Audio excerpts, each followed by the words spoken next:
Oke, bagaimana kita memandang aturan ini sekarang Pak Kiai dari sudut pandang agama atau tujuan dunia dan akhirat?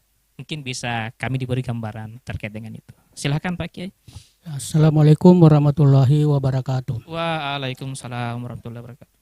Sebelumnya saya ingin mengutip satu ayat, yaitu surah Ar-Rum ayat 41 yang berbunyi, A'udzubillahi minasyaitonirrajim.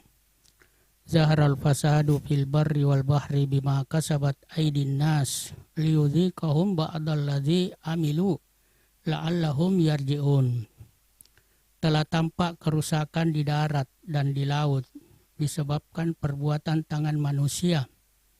Allah menghendaki agar mereka rasakan sebagian akibat perbuatan mereka, agar mereka kembali ke jalan yang benar.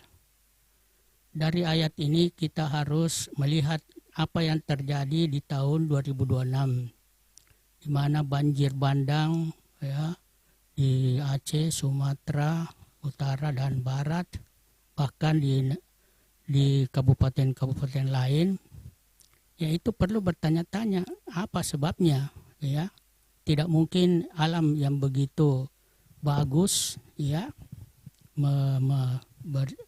menjadi rusak. Iya.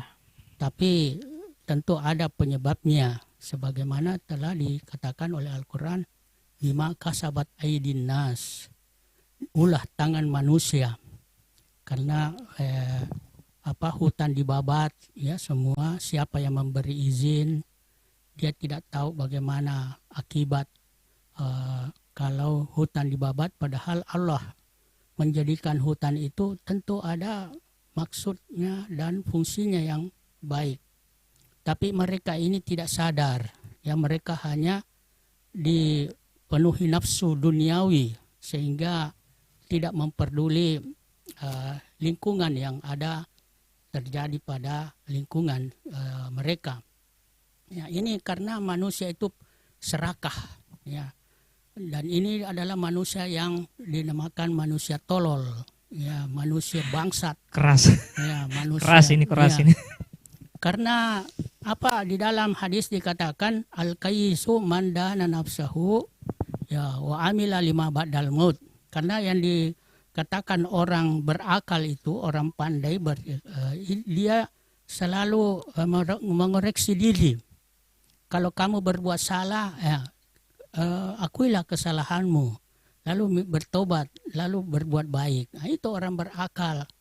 Tapi orang bodoh, ya, dan kehidupannya itu masa depan di akhirat, bukan di dunia saja. Nah, mereka ini masa depannya di dunia, tidak ada masa depan di akhirat. Sehingga dikatakan wal fajiru, orang tolol, ya, orang tidak benar, ya, itu man ittaba nafsahu hawahu wa tamalla 'ala Allah. Itu orang yang mengikuti hawa nafsunya dan berangan-angan, artinya tidak mau bekerja untuk akhirat, hanya bekerja untuk dunia. Nah, makanya perlu mengoreksi diri. Kalau mau baik negara ini, ya ikuti ayat yang berbunyi ya ayyuhallazina amanu ittaqullah, ya, bertakwalah kepada Allah. Karena kalau mau negara ini aman, sentosa, ya, itu walau kana ahlul qura amanu wattaqau lafatahna barakatin minas sama'i wal ard walakin kazzabu fa akhasnahum bima kanu yaksibun. Seandainya penduduk kampung, ya, termasuk penguasa lah, penguasa yang paling penting di sini. Kalau kita ini ya mengikut saja. Jadi kalau mereka tidak bertakwa, ya tunggulah akibatnya. Akibatnya apa yang kita lihat sekarang. Mereka melepas tangan, makanya tidak mau mengatakan bencana sosial. Apa sebabnya? Karena takut ketahuan, ya, ketahuan bobroknya. Hanya menginginkan kesenangan dunia semata, ya, bukan kesenangan orang banyak, tapi kesenangan segelintir manusia. dan konco-konconya, tetapi tidak melihat banyak orang. Maka itu dia perlu mengoreksi diri, evaluasi diri. Ya, karena kalau kita ini bertakwa, betul-betul takut kepada Allah, itu dunia itu pasti didapat. Ya, tidak mungkin Allah memberi aturan tidak ada manfaatnya. Ya, kalau kita berbuat kerusakan, ya pasti ada efeknya. Ya, makanya Nabi mengatakan, illam tastahi fa'asna ma syi'ta. Kalau kamu sudah tidak ada rasa malu, ya buatlah sesukamu. Ini sudah malu sudah hilang. Bahkan mungkin tidak kemaluannya tidak lagi berfungsi, ya, karena rasa malunya sudah tidak ada. Karena itu berbuatlah semaumu. Ya, illam tastahi fa'asna ma syi'ta fa innaka majziun bi, tapi ingat pasti kamu akan dapatkan akibatnya. Ya, inilah akibatnya sekarang ini, apa yang kita saksikan. Belum lagi di akhirat, ini baru di dunia. Ya, ini perlu mengoreksi, jangan cuma omon-omon. Ya, Omon-omon ya. omon-omon tapi tidak ada bukti. Ya, itu kemunafikan namanya. Ya, karena tanda-tanda orang munafik itu kalau bicara ya bohong. Ya, untuk menutupi bohong pertama harus bohong kedua. Untuk menutupi bohong kedua dan seterusnya harus bohong terus. Sehingga kebohongan itu dianggap kebenaran. Dan kebenaran itu dianggap kebohongan. Ya, dan apabila dia berjanji, dia ingkari. Saya tidak pernah itu. Ya, saya tidak pernah katakan itu. Iya tapi tidak. Itu sama saja, iya tapi tidak. Ya.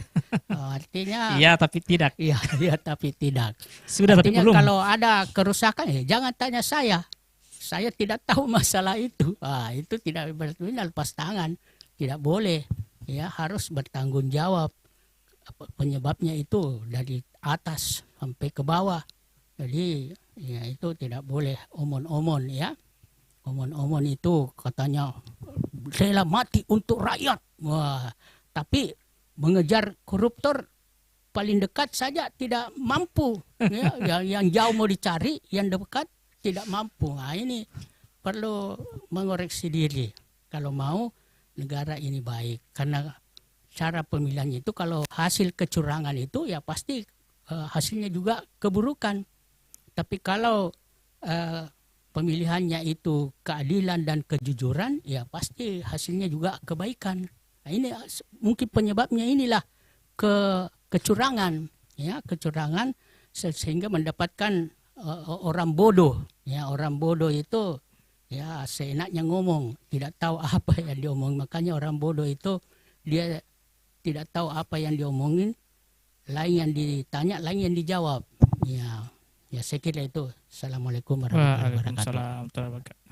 Baik, saya kira seluruh pemateri sudah satu putaran dan kita kembali ke putaran kedua, ya, ke Prof Firman terkait dengan ekonomi.